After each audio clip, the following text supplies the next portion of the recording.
Welcome to my channel, our chemistry class with Mr. Shakta. In today's video, I'm going to discuss about this WCH16 Unit 6 paper, October 2023.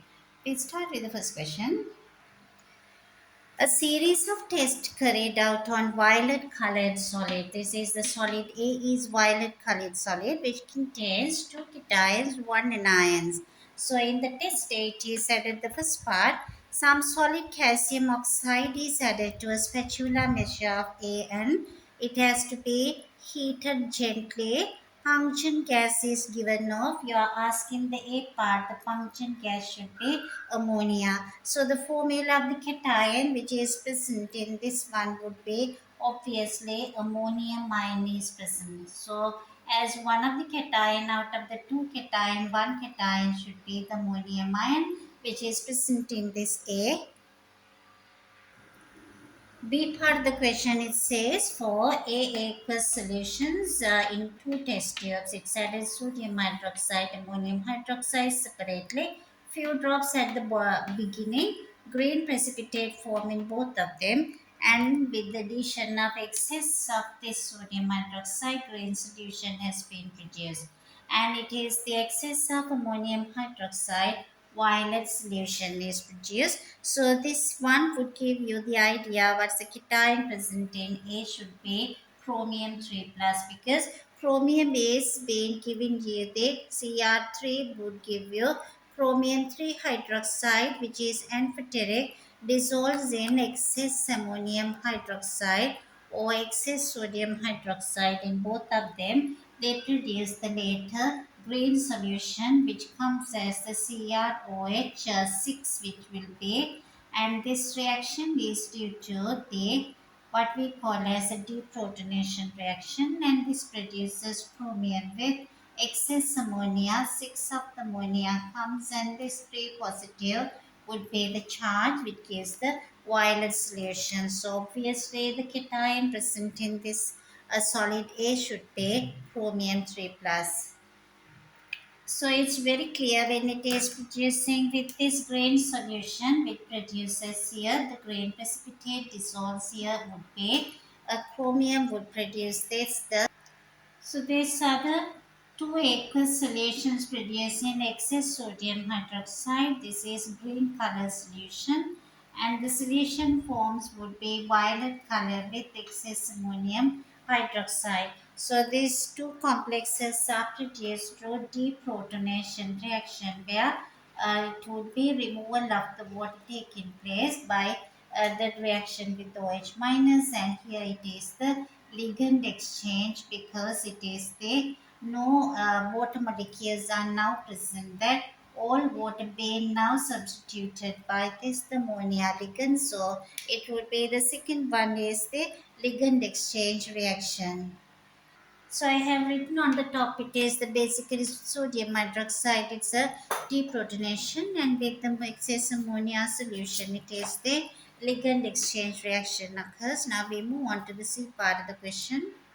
In the C part, the question to identify the anion present in this say has been added the barium chloride with hydrochloric acid mixture white precipitate form that shows this substance A contains the anion is the sulfate. So it is added. Why it is that hydrochloric acid is added? If there is any other anion such as carbonate anion is present, that also produce the precipitate with this the barium ion producing the same observation of a white precipitate. So in order to get rid of the other disturbing anion, so it's always added the acid here. If the acid is added, if there is a carbonate kind of an anion is present, so it reacts and get rid of the anion. So just the formula of the compound, so obviously it contains ammonium as well as the chromium as well as the sulfate. So obviously the substance A contains the ammonium as the cation, chromium as the cation. So there are four positive charges. So it comes four negative with two sulfate. Ammonium, chromium, sulfate. This is this substance A is. This is the end of the question number 1. We move on to question number 2. A part of the question it asks to name the functional groups. Whenever it is asking to name you are supposed to name and not to write this the formula. So it is asking the functional groups. Obviously, there is a ketone functional group as well as the carboxylic acid functional group. So can be seen carboxylic acid group is present because COOH group is present in this compound B. In the B part, it says the series of tests is carried out on B. Complete the observation boxes. First one, 2 centimeter cube of sodium hydrogen carbonate is added to test tube containing small quantity of B. Obviously, because it contains this carboxylic group, it should react with this sodium hydrogen carbonate. There should be bubbles. Your observation should be either bubbles or effervescence. At the same time, this gas, if you pass into the lime water, which turns milky, because it is that small quantity of B, your observation is bubble of the gas, but they are not asking for you to identify. So it is bubbles or effervescence. So you can get it is the 1 mark which is being related is the bubbles or effervescence. And the second part that it is added the acidified potassium dichromate into the sample of a B, and it is the place in the warm water bath for heating. Obviously, the initial color is the orange, and the final color also should be orange because this the carboxylic acid is the final product of the oxidation of this primary alcohol, and the ketone is the primary product of the oxidation of the secondary alcohol. So there wouldn't be any more further oxidation. So the same orange color present before and after the reaction. So in the next, the third step, it is added the 2,4-DNPH. So when it is added the 2,4-DNPH, it should be observed as the orange precipitate because it is positive for 2,4-DNPH or Brady's reaction because of the carbonate group. And the fourth test being done with the failing solution as there is no aldehyde group is present. So same blue aqueous solution present before as well as the after as well. So this is the observation for the fourth one, and it is the fifth one. So the observation for the fifth one is in the fifth one test, it should be added the iodine dissolved in the aqueous sodium hydroxide. Once is heated, there should be pale yellow crystalline solid or pale yellow precipitate produces, which shows that it is iodoform positive. So it gives you another 1 mark. We move on to the C part of the question. Regarding the compound C, it provided the same molecular formula of 3 carbon, 4 hydrogen, and 3 oxygen. A colorless liquid and non-cyclic does not contain carbon-carbon double bond. Obviously, all the 3 carbons should be, which is being attached to each other, as it is non-cyclic, and it is having significantly lower boiling temperature than a base, so it should be neither carboxylic acid or it could be alcohol because they do form hydrogen bonding. Not react with the PCl5, obviously again not an alcohol or carboxylic acid, and it is reacts with the Tollens reagent to produce a silver mirror. So obviously it produces an aldehyde. This aldehyde group is present on C. So obviously the last carbon should be the aldehyde, the corner group. And this compound, it is much less, and there should be excess oxygen also present here. So it should be attached 1 carbon and another carbon terminal. There should be another CH3 group as well. So it should be basically could be with this the ester group. So it is this CO oxygen, at the same time aldehyde groups are present. So possible structure could be this is that C3 1 2 3 and the 4 hydrogen and 3 oxygen, which contain an aldehyde and no alcohol, no carboxylic group, and it's having much less boiling point. Quite often the esters are having the lowest boiling points compared to carboxylic acids and alcohols. So we came to the end of the question number 2. We move on to the question number 3. Question number 3, based on the ethane dioic acid, or we commonly say the oxalic acid, traces means very small quantity of the oxalic acid or ethane dioic acid presenting in spinach, fruits, nuts, and the seeds, and it also present in the rhubarb leaves. So it is taken 3.19 grams of the rhubarb leaves, and it has been used at the very beginning to a large beaker of distilled water. Mixture was boiled gently to about 15 minutes. So it is then tried to get the entire rhubarb contained oxalic acid is tries to extract, and then transferred into volumetric flask, which is in 1000 centimeter cube, made up to 1 decimeter cube with distilled water, and it's labeled as a solution R. The students suggest the hexane should be used as a solvent rather than water.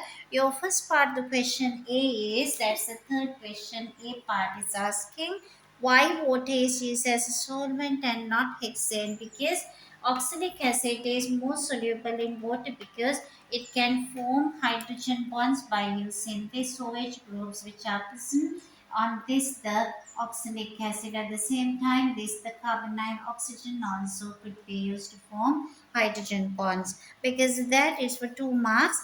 If it is soluble in water, yes, it is 1 mark because the hydrogen bonding with 1 mark. We move on to the B part of the question.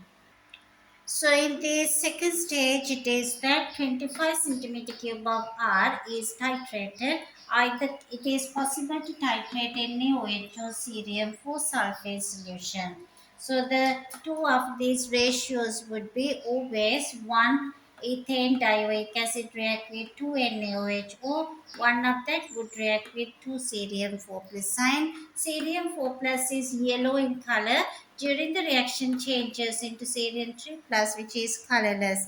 On this part, they are asking the B first one for each of the titrations. Could be titrate with either with NaOH or cerium 4 sulfate.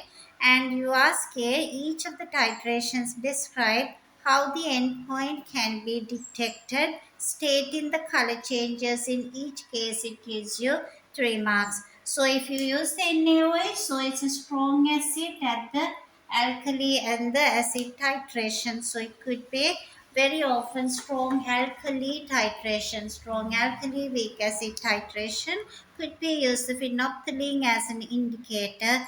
At the end point, we are starting from the R here, which is the kind of the acid. So at the end point would be colorless to pink, because at the end it's the pink color is there with the alkaline color of the phenolphthalein.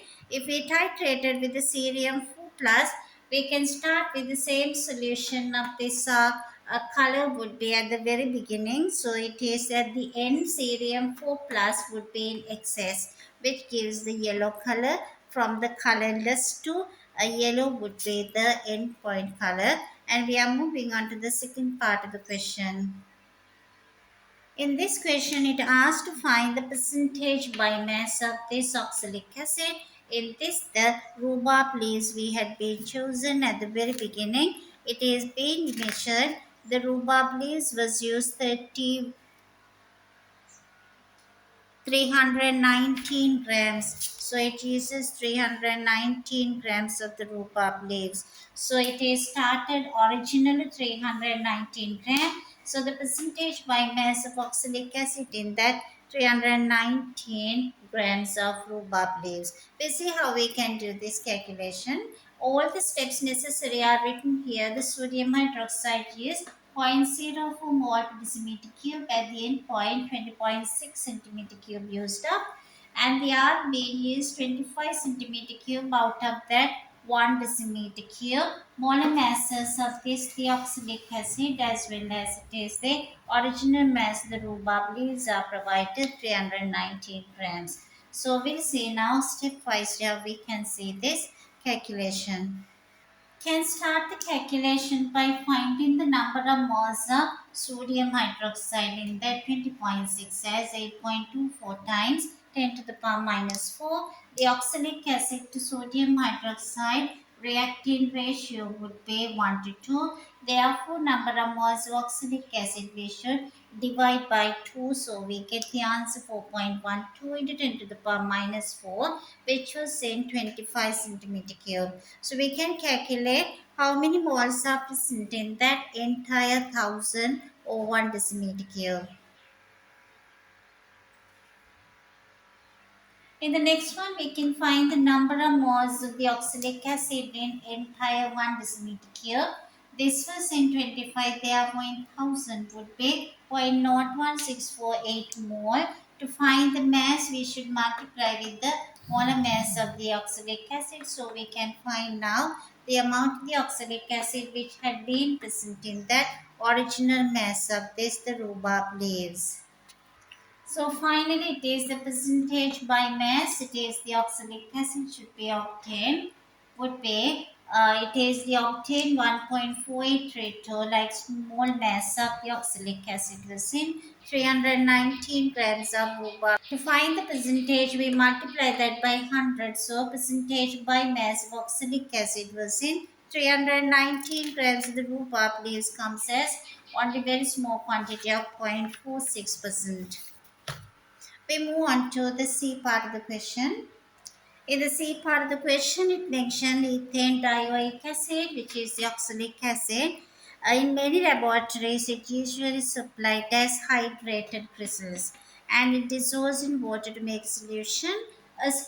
Technician prepares a solution of 500 centimeter cube, which contain zero point 0.5 mole per decimeter cube. For that, it had dissolved 31.5 gram of the acid. It is being used in this kind of hydrated ethane dioic acid solution to be prepared. You are asked to find the value of X in this hydrated compound. This is the formula. What is the X value? So it's much easier. You can start to find number of moles of oxalic in that zero point 0.5 this entire solution. Number of moles of the oxalic acid can be found first, which is zero point 0.5 is present in 1000, therefore in 500 centimeter cube. How many moles are present? So we can further move with this one. So we could get the answer 0.25 moles of this deoxylic acid was in that entire 500 centimeter cube of zero point 0.5 mole per decimeter cube. So that 0.25 moles of oxalic acid had the mass of 31.5 grams. So we need the molar mass first. 31.5 gram contain 0.25 moles of this deoxylic acid. Therefore, 1 mole we can find 31.5 grams should be divided by 0.25 mole. So once we simplify, we get the answer, which is the molar mass of the compound would be 90 grams per mole. So this answer would give 90 grams per mole. So the entire structure has a mass of 126 grams per mole. This part itself, we know it is the mass is 90. So once we subtract from 126 with this 90, we can get the mass of water present. So the value of the XA of the amount of the water in that complex would be equals to 2 because the mass of water would be 126 minus 90, which is 36 grams. So we came to the end of question number 3. We move on to the question number 4. Question number 4 is the preparation of the methyl benzoate is used to nitrate. So it is that it is prepared this day. Finally, it is the final product would be methyl 3-nitrobenzoate. We call it some methyl 3-nitrobenzoate, which is produced from this methyl benzoate by using nitric acid. It involves 7 basic steps, and in the A part of the question it asks, bottle of concentrated nitric acid has 2 hazard warning signs. One is the corrosive because it's a very strong acid, so it can just burn the skin, corrosive, as well as it is the oxidizing. So it is burned with a ring like that. Its meaning is it's oxidizing. So these are the two of these. The hazard symbols which are placed in that. It is the first part of the question. It says second one, it has to give a precaution to reduce the risk when using concentrated nitric acid. Assume that safety goggles and the lab coat are used. So it can be used gloves because gloves are not mentioned. At the same time, there should not be any flames next to the nitric acid because it's oxidizing. And the B part of the question, so it is the B. It says the explaining why the nitrate in mixture is added slowly in the step 4. So if you go through that 7 basic steps, so the nitrated mixture is added slowly in the step 4, does not exceed the temperature by 7 degrees because it is that the hydrolysis reaction is highly exothermic. Also, it can be produced further substitution. Multiple substitution can be produced if the temperature goes higher. So it is the C part of the question. C part of the question, it says state why methanol is suitable as a solvent for recrystallization of this methyl 3 nitrobenzoate. That is because that methyl 3 nitrobenzoate is very soluble in methanol. So at high temperature but less soluble at low temperature. So we want the crystals to be appear, for that it should be somewhat less solubility has to be present once the temperature become less, and it should be fully dissolved in the temperature higher. If the temperature high, it should be fully dissolved. So that's the reason it's chosen this, the methanol.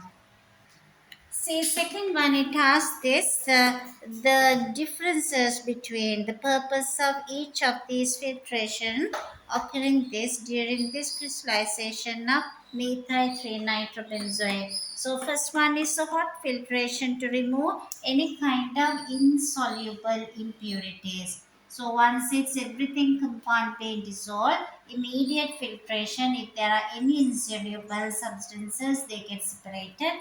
Cold filtration means our solid has been now crystallized, so we should remove any kind of soluble impurities. So any kind of soluble impurities now present with this aqueous part, so could be immediately filter and separate. So this is the end of the C second one, and the C third one, the purpose of rinsing the crystals. Why the methanol is ice cold, it has to get ice cold as the crystals produced do not dissolve when it is in low temperature. That is why the C third one the answer is. And the C fourth one is not the A question, but we move on to the D part of the question. In the D part of the question, it provides all these information starting from 1.95 gram of the reactant produced 1.51 grams of this the product, and the molar masses of each one has been produced. You are asking to find the percentage yield. So it has been calculated. You can see 136 grams is being used up. If it is 136 gram used, you should get 181 gram of the product. 136 gram of the reactant sheet gives you 181 gram of the product. Therefore, it has to be, we are using 1.95 grams. So it is 1.95 grams of this the reactant being used. 181 divided by 136 times 1.95 gram would be the final product is 2.595. If you use 1.95 gram with the 100% product, we should obtain 2.595 grams, but we got only 1.51. So we can calculate the percentage yield. So we can calculate it is the D part, the percentage yield. So 1.51 gram has been reduced, but we should get 2.595. Therefore, for 100 gram, it should be 58.2% should be the percentage yield. And it asks in the D second one. The first one is the calculation. D second one, it asks one possible reason why the yield is less than 100%, because there are so many reasons, but in complete reaction we can always write At the same time, all the solid would have not been recovered during recrystallization. Some stays in solution were not recovered at the same time in complete reaction. So we came to the end of the question number 12, 4, which is gives you 12 marks. In question number 5, it has been given this: the hydrogen peroxide reacts with the I minus ions in the acidic medium in order to produce iodine. So, in this procedure, involved with the six basic steps. In the question number 5A part, it asks you what the purpose of adding sodium thiosulfate solution in the step 1. So, when we are referring to the step 1, sodium thiosulfate react with the I minus because it is the iodine produced. So that iodine react with this 2O3 2 minus. So this reaction is happening because it has to be 2 of this react with this 4O6 2 minus ion with 2Y minus is the reaction. So it is added the sodium thiosulfate to react with the iodine as it is produced. So we can delay the color change of this one. With the starch to produce iodine, the dark blue coloration can be delayed if there is thiosulfate ions are present in small quantity. After giving lots of data with the sets of results with the volume of solution and the time and the 1 over t, you are asked to plot a graph of 1 over t versus volume of potassium iodide. It should goes a straight line which goes to 0 to 0 axis. So that graph being plot, if it is so, you are given these 3 marks with this graph, and it is asking the B second one, deduce the order of reaction with respect to the I minus ions. So it is the I minus ions. You can see it is the first order because a straight line graph which goes from 0 to 0. So it is the C part, the reason why the concentration of potassium iodide solution is much less. In the C part of the question, it asks why this is much less. It is the potassium iodide than the hydrogen peroxide and the sulfuric acid because it is there to see the effect of changing I minus concentration on the rate of the reaction. So for that, hydrogen peroxide and the sulfuric acid should be kept constant. H2SO4 concentration as well as the H2O2 concentration should keep constant in order to see the effect of I minus concentration on the rate of reaction. So which gives you this total 8 marks with this question number 5, and we came to the end of this paper. I hope you all understood the explanation. That if you understood, please encourage us by subscribing our channel. Also, thank you so much for watching the video. Hope to meet up you soon with another video. Thank you for watching the video.